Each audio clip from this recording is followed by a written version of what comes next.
Assalamualaikum warahmatullahi wabarakatuh. Perkenalkan, nama saya Karunia Utami, NIM E2019-20088, Prodi Ekonomi Syariah. Di sini saya akan menjelaskan tentang ekonomi tertutup tanpa kebijakan pemerintah. Pengertian ekonomi dua sektor. Perekonomian dua sektor adalah perekonomian yang terdiri dari sektor rumah tangga dan perusahaan. Merupakan bentuk yang paling sederhana dari analisis makroekonomi mengenai penentuan tingkat kegiatan ekonomi suatu negara. Terus di sini saya akan menjelaskan tentang diagram alir perekonomian dua sektor, yaitu pasar barang dan jasa, RT production, faktor pasar produksi, RT konsumen. Terus selanjutnya aliran pendapatan dalam perekonomian dua sektor. Sektor perusahaan menggunakan faktor-faktor produksi yang dimiliki rumah tangga. Sebagian besar pendapatan yang diterima rumah tangga akan digunakan untuk konsumsi, yaitu membeli barang dan jasa yang dihasilkan oleh sektor perusahaan. Yang ketiga, sisa pendapatan rumah tangga yang tidak digunakan untuk konsumsi akan ditabung dalam institut keuangan. Yang keempat, pengusaha yang ingin melakukan investasi akan meminjamkan tabungan rumah tangga yang dikumpulkan oleh institut-institut keuangan. Hubungan antara konsumsi dan pendapatan. Pendapatan rumah tangga adalah faktor terpenting untuk menentukan tingkat pengeluaran. Contoh, perhatikan tabel 4.1 halaman 108 Sadono Sukirno. Tabel tersebut menunjukkan hubungan antara disposable income dengan pengeluaran konsumsi dan tabungan rumah tangga. Selanjutnya, keterangan. 1. Pada pendapatan yang rendah rumah tangga mengambil tabungan. Ini berarti rumah tangga harus menggunakan harta atau tabungan masa lalu untuk membiayainya, untuk membiayai konsumsi. Yang kedua, kenaikan pendapatan menaikkan pengeluaran konsumsi. Sisa pertambahan pendapatan ditabung. Yang ketiga, pada pendapatan yang tinggi rumah tangga menabung.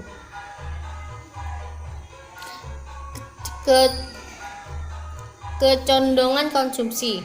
Kecondongan mengkonsumsi marginal atau MPC merupakan perbandingan antara pertambahan konsumsi atau yang dilakukan dengan pertambahan disposable income yang diperoleh. Kecondongan mengkonsumsi rata-rata atau APC merupakan perbandingan antara tingkat konsumsi C dengan tingkat disposable income.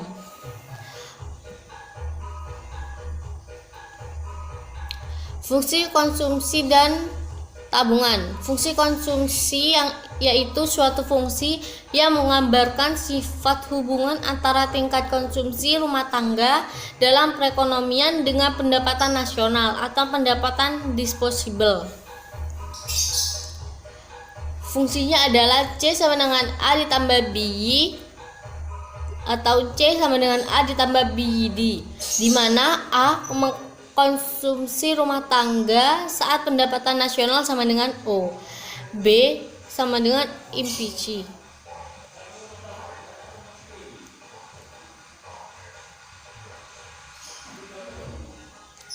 Investasi meliputi pengeluaran untuk 1. Pembelian barang modal, yaitu mesin-mesin dan peralatan produksi lain untuk mendirikan berbagai jenis industri dari perusahaan.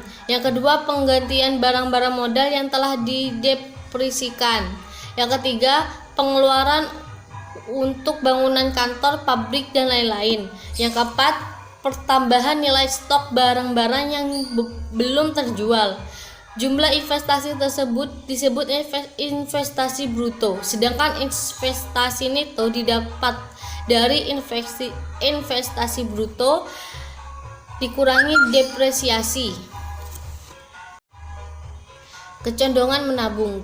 Kecondongan menabung marginal atau MPS merupakan perbandingan antara pertambahan tabungan dengan pertambahan disposable income.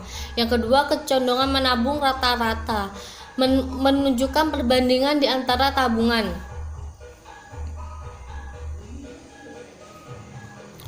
Faktor penentu investasi. Yang pertama, tingkat keuntungan yang diramalkan akan diperoleh. Yang kedua, suku bunga.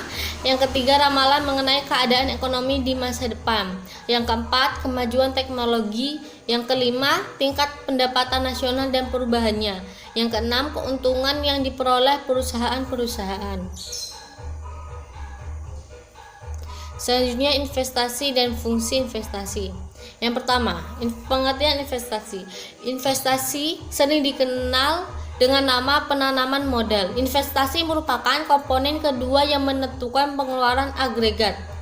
Investasi merupakan pengeluaran atau pembelanjaan penanaman modal atau perusahaan untuk membeli barang-barang modal dan perlengkapan produksi untuk menambahkan kemampuan memproduksi barang dan jasa yang tersedia dalam perekonomian.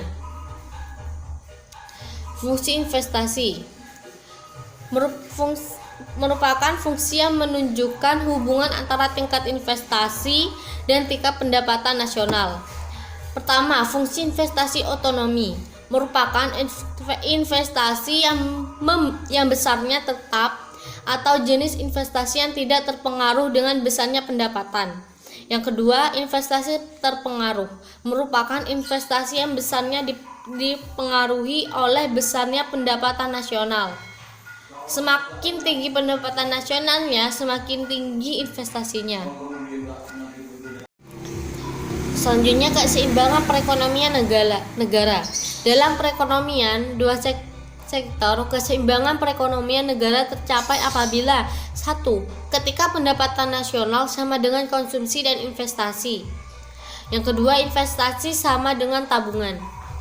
Sekian dari penjelasan saya. Mohon maaf bila ada salah kata. Wabillahi taufiq wal hidayah. Wassalamualaikum warahmatullahi wabarakatuh.